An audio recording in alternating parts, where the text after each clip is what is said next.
సర్వోన్నతుడు సర్వశక్తిమంతుడును మన ప్రభువును రక్షకుడైన యేసు క్రీస్తు పరిశుద్ధ నామములో ఈ ఉదయకాల ధ్యానాంశాలు వినుచున్న మీ అందరికీ క్రీస్తు పేరిట శుభాలను తెలియచేస్తూ ఈ ఉదయకాల ధ్యానాంశము కొరకై దేవుని వాక్యాన్ని చదువుదాం. పరిశుద్ధ గ్రంథములో నుండి 109వ సంకీర్తన 30వ చరణాన్ని చదువుదాం. నా నోటితో నేను యెహోవాకు కృతజ్ఞతాస్తుతులు మెండుగా చెల్లించెదను, అనేకుల మధ్యను నేనాయనను స్తుతించెదను.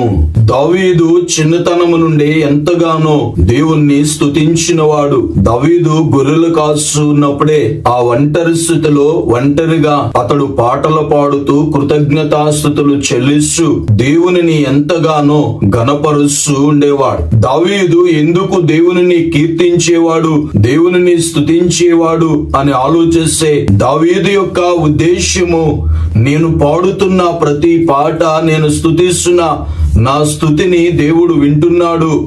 దేవుని కొరకే దావీదు పాడేవాడు, దేవుణ్ణి స్తుతించేవాడు. దేవుడు చేసిన ప్రతి మేలులను జ్ఞాపకము చేసుకుంటూ దేవునికి కృతజ్ఞతాస్తుతులను చెల్లించేవాడు. చదవబడిన లేఖన భాగములో నా నోటితో నేను యెహోవాకు కృతజ్ఞతాస్తుతులు మెండుగా చెల్లించెదను, అనేకుల మధ్యలో నేను ఆయనను స్తుతించెదను.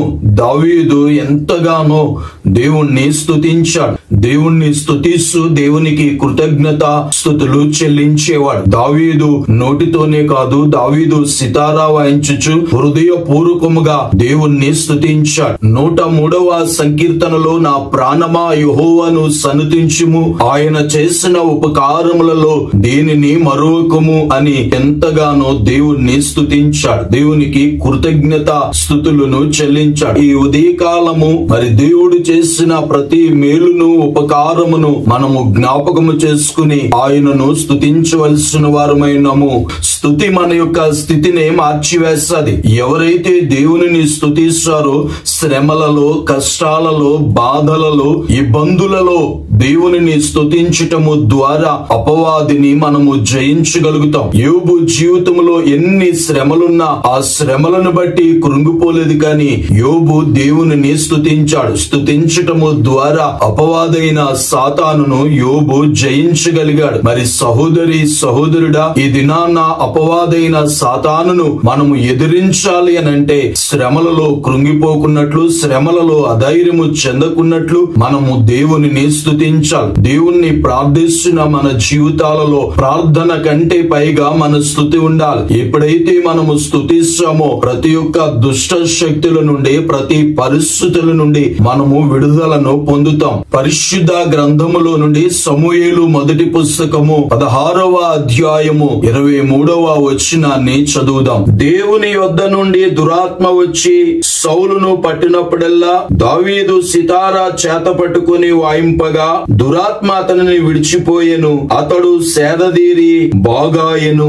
ఇశ్రాయేలీయుల యొక్క మొదటి రాజు అయినటువంటి సౌలు మీదకి దురాత్మ వచ్చినప్పుడు దావీదు సితారాను పట్టుకుని దేవునిని స్తుతించినప్పుడు, దేవునిని కీర్తించినప్పుడు సౌలు మీద ఉన్నటువంటి దురాత్మ విడిచిపోవడము, సౌలు బాగుపడము పరిశుద్ధ గ్రంథంలో మనం చూస్తాం. సహోదరి సహోదరుడా, ఎవరైతే దేవుణ్ణి స్తుతిస్తారో స్తుతించి వారి వద్దకు దురాత్మ రాదు. దురాత్మ వారిని ఏమీ చేయలేదు. స్తుతించటము ద్వారా మనము సమస్తాన్ని జయించగలుగుతాం. మన దేవుడు స్తుతులకు పాత్రుడు, స్తోత్రార్హుడు. ఆయన మన స్తుతులకు యోగ్యుడు. ఈ దినాన్న మనందరము కూడా దేవునిని స్తుతిందాము, దేవుని నామాన్ని ఘనపరచుదాము.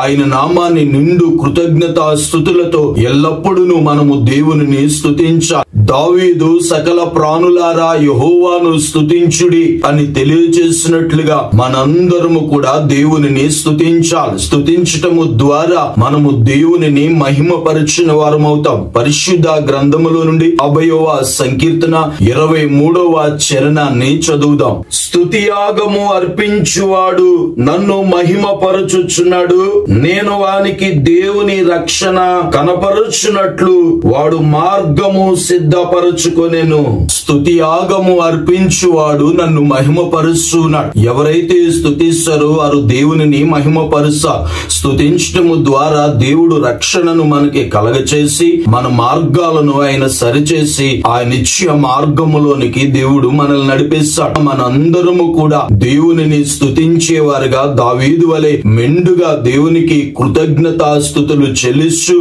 దేవుని నామాన్ని మహిమపరచుదాం. ఎల్లప్పుడూ మనము దావీదు వలె దేవునికి స్తుతి యాగములు చేస్తూ నిండు హృదయముతో కృతజ్ఞతాస్తుతులు చెల్లించినట్లు మనందరము కూడా దేవా నిన్ను స్తుతించుట నాకు నేర్పించుము అని ప్రార్థిస్తే దేవుడి ఉదయకాలములో అటు ఉన్నతమైనటువంటి కృపను మనకి అనుగ్రహిస్తాడు. అలాంటి కృపను మనందరము పొంది ఎల్లప్పుడూ దేవునికి కృతజ్ఞతాస్తుతులు చెల్లిందాం. అలాగూ చెల్లించినట్లు దేవుడు మనకి సహాయము చేయునుగాక.